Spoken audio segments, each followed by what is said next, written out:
Kita ini negara kaya tapi miskin. Padahal banyak negara miskin tapi kaya. Jepang itu negara miskin tapi kaya. Tidak punya apa-apa di sana, sumber alamnya terbatas. Kita ini negara kaya tapi miskin. Kenapa? Ini masalahnya adalah masalah pemimpin. Korupsi sudah merajalela di semua sektor kehidupan. Mengerikan. Saya baru mendengar seorang bos besar di China, pengusaha besar, dihukum mati karena korupsi. Kita tidak, sangat permisi. Makanya dunia ini penduduknya 8 miliar sekarang. Akan selalu cukup dunia ini buat semua orang yang bersyukur. Dan dunia ini tidak akan cukup hanya untuk satu orang yang serakah. Cuman kenapa kelihatan idiot? Salah tempat.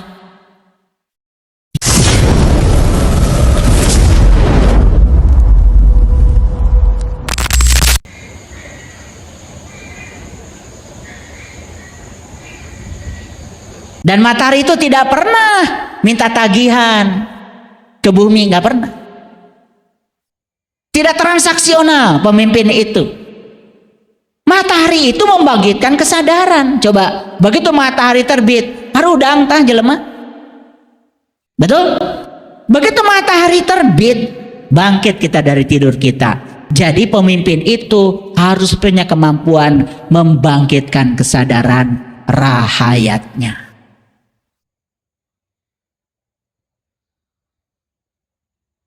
Kenapa saya menjelaskan ini?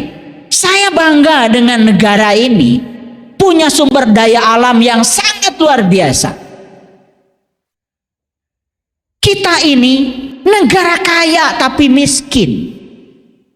Padahal banyak negara miskin tapi kaya. Jepang itu negara miskin tapi kaya. Tidak punya apa-apa di sana, sumber alamnya terbatas. Kita ini negara kaya tapi miskin. Kenapa? Ini masalahnya adalah masalah pemimpin. Korupsi sudah merajalela di semua sektor kehidupan.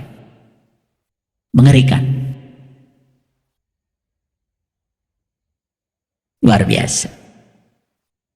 Bahkan kita jadi permisif. Setiap ada kejadian begitu permisif. Kita mudah melupakannya. Saya baru mendengar seorang bos besar di China, pengusaha besar, dihukum mati karena korupsi. Kita tidak, sangat permisi. Yang kedua, pemimpin itu harus seperti bulan. Tahu bulan? Kapan bulan datang? Ketika gelap datang, dia menjadi cahaya. Makanya kenapa dulu, zaman dulu, untuk jadi bupati, untuk jadi gubernur dulu, zaman dulu, harus dari kalangan ningrat. Kenapa? Orang yang sudah selesai dengan dirinya sendiri. Kekayaannya sudah cukup, ilmunya sudah cukup, dan dia siap menjadi pelayan bagi rakyatnya, bukan ingin dilayani rakyatnya. Dibalik.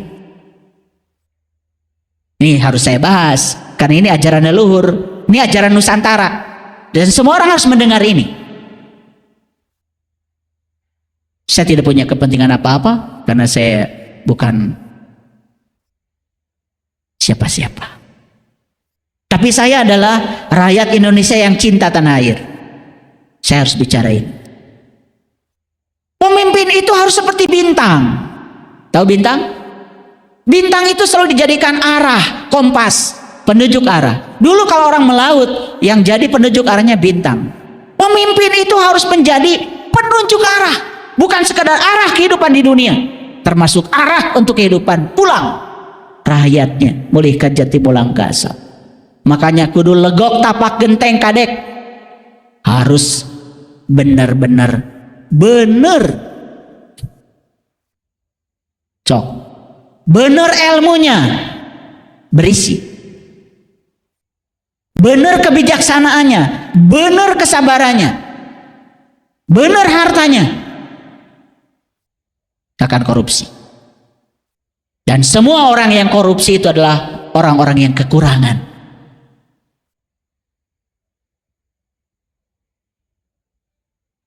Dan semua yang korupsi itu adalah orang-orang yang serakah. Sudah banyak pun, sudah gaji tinggi pun, masih merasa kekurangan. Makanya semua koruptor itu orang miskin. Kurang wae setam. Sloba oge. Kenapa? Ada racun dalam dirinya, namanya keserakahan. Serakah itu tidak merasa cukup. Makanya dunia ini penduduknya 8 miliar sekarang. Akan selalu cukup dunia ini buat semua orang yang bersyukur. Dan dunia ini tidak akan cukup hanya untuk satu orang yang serakah.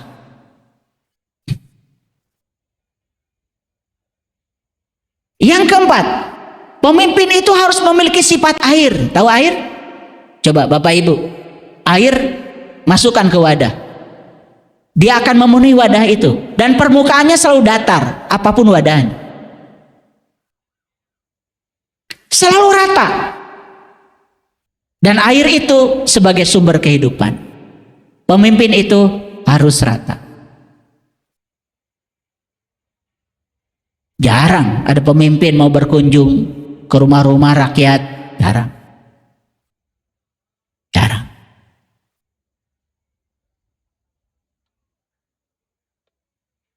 Ya, 1-2 sudah mulai ada.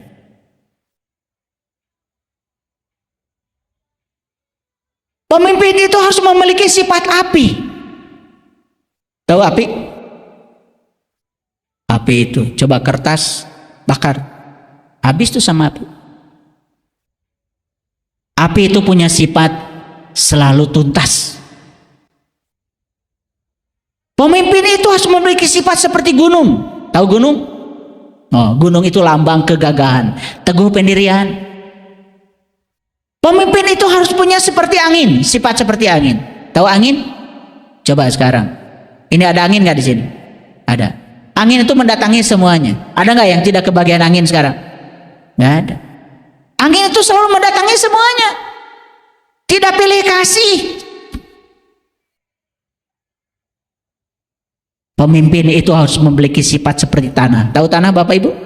Tanah mah dijejek, diinjek, dipacul, tetap aja memberikan kehidupan. Tuh. Jadi pemimpin itu mau dihina, mau diapa, tetap saja memberikan kehidupan. Ada nggak kira-kira 8 laku seorang pemimpin itu hasta berata di pemimpin kita saat ini? Ada? Ya. Makanya Nusantara sedang bangkit.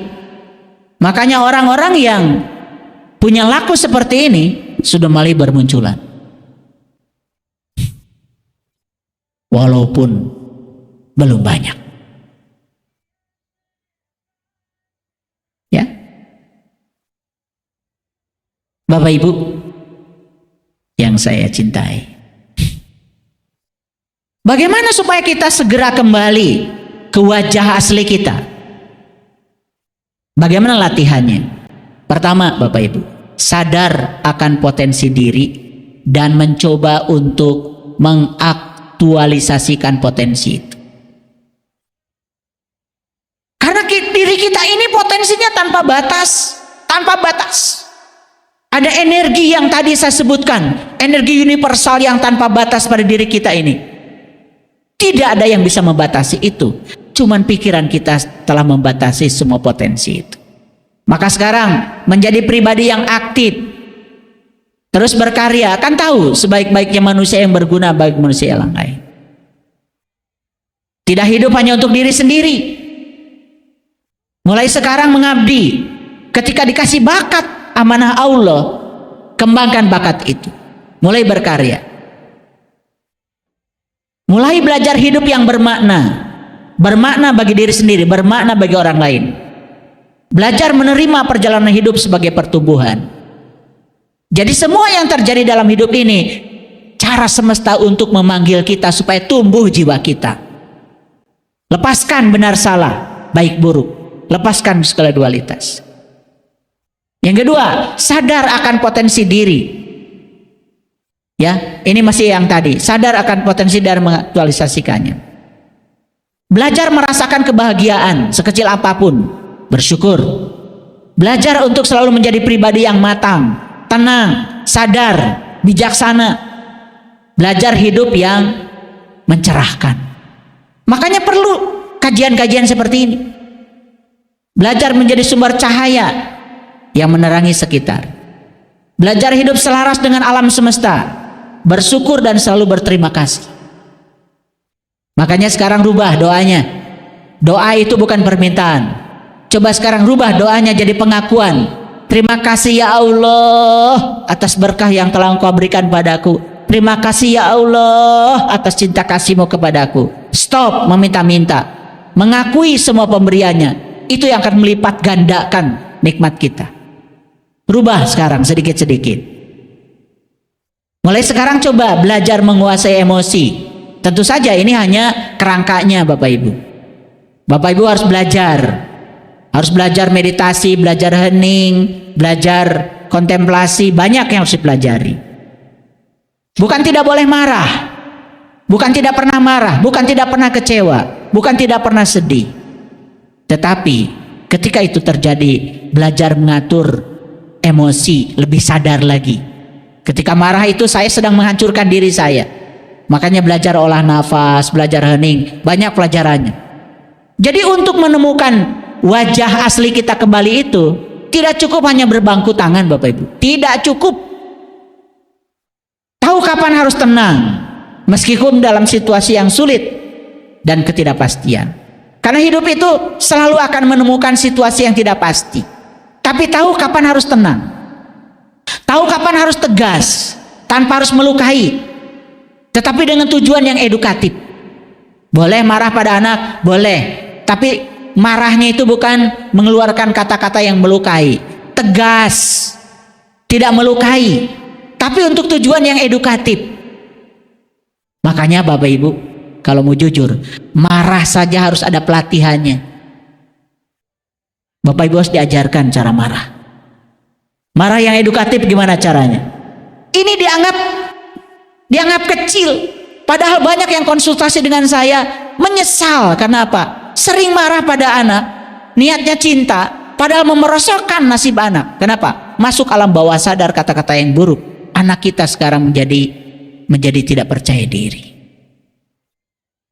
Ingat ya Bapak Ibu, kesedihan itu bukanlah sebuah jebakan, tetapi jeda untuk menguatkan diri. Boleh sedih? Boleh, nggak apa-apa. Itu jeda supaya kita kuat. Terus menambah pengetahuan sebagai bekal hidup. Makanya saya mengapresiasi kehadiran Bapak Ibu. Saya semangat dari rumah tadi. Hari ini saya akan mengajar. Semoga yang saya sampaikan ini membawa kesadaran baru. Karena ini bukan ceramah agama Bapak Ibu. Ini adalah berbagi pengalaman kesadaran. Beda ya. Saya tidak memberikan ceramah agama. Kalau Arab saya kurang fasih, ya memang saya bukan orang Arab. Saya orang Garut. Gitu. Jadi kalau ceramah saya Arabnya kurang fasih, apalagi saya bicara Arabnya kurang fasih, saya akui saya ini orang Garut. Sana di Arab. Gitu. Makanya saya mohon maaf kalau saya kurang fasih.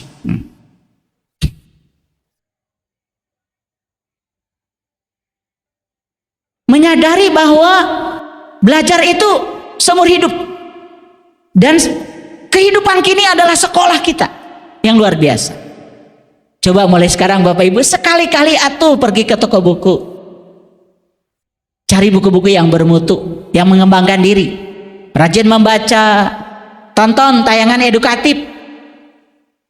Ya, tahu tayangan edukatif? Ada TikTok, ada Instagram, Facebook. Coba tonton yang edukatif, yang bisa memberikan pencerahan gitulah, ya. Jangan jadi brain rot. Jangan memberikan kedangkalan.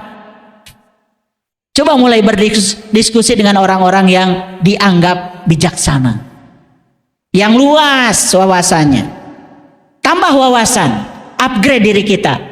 Wah, Setelah kajian ini ternyata banyak sekali yang harus dilakukan. Stop merasa paling pintar, paling benar, lalu merendahkan orang lain. Karena orang yang merasa dirinya paling pintar, dia akan berhenti belajar dan dia akan jatuh jadi orang bodoh. Makin bijak, makin rendah hati, belajar bertanggung jawab pada setiap keputusan. Ingat Bapak Ibu, setiap keputusan, setiap pilihan ada risiko di belakangnya. Belajar bertanggung jawab pada setiap pilihan. Tongsok nempuhkeun ka batur. Nggak akan jadi diri sendiri. Semangat mengembangkan diri, ya. Tahu mengembangkan diri. Bukan 50 kilo jadi 90 kilo. Ya. Mengembangkan diri, menyadari bahwa hidup bukan hanya untuk bertahan. Ingat ya, hidup itu untuk berkembang. Lihat saya semuanya. Banyak orang yang hidupnya hanya untuk bertahan. Bertahan hidup aja gitu. Tapi tidak berkembang. Hidup itu bukan hanya untuk bertahan Bapak Ibu. Untuk berkembang. Kan tadi ada yang datang ke sini ingin hidup bahagia, ingin nyaman. Ya toh? Ya. Semangat belajar. Menggali potensi baru. Meningkatkan skill dan kemampuan diri. Lihat saya semuanya. Skill itu ada yang bersifat pikiran. Namanya keterampilan berpikir. Mulai dari mengingat, memahami, menerapkan, menganalisis, mengevaluasi, mensintesa. Itu skill. Itu skill namanya soft skill. Itu keterampilan berpikir. Yang kedua skill nih. Keterampilan vokasi. Ya. Keren. Menjelajahi hal baru yang sebelumnya belum pernah terbayangkan. Jangan gitu-gitu aja belajar.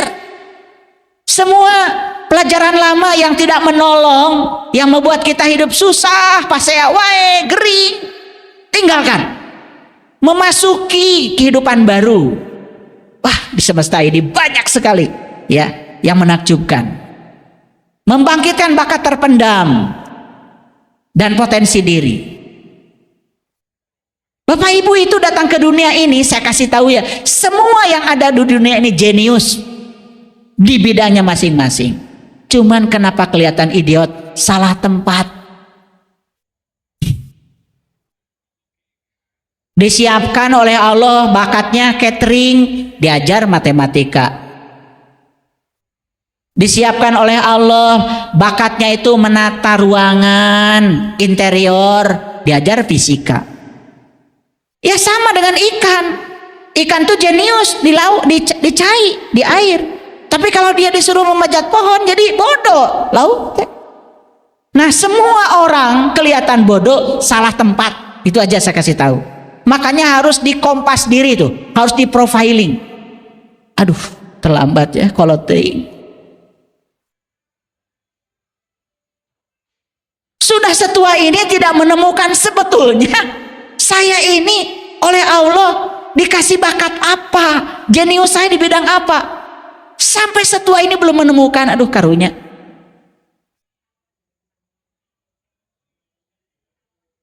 Memiliki disiplin yang tinggi. Ingat saya bilang tadi, disiplin bukan memaksa diri. Disiplin bukan memenjarakan diri. Disiplin adalah memberdayakan diri demi cinta pada diri kita sendiri. Oke?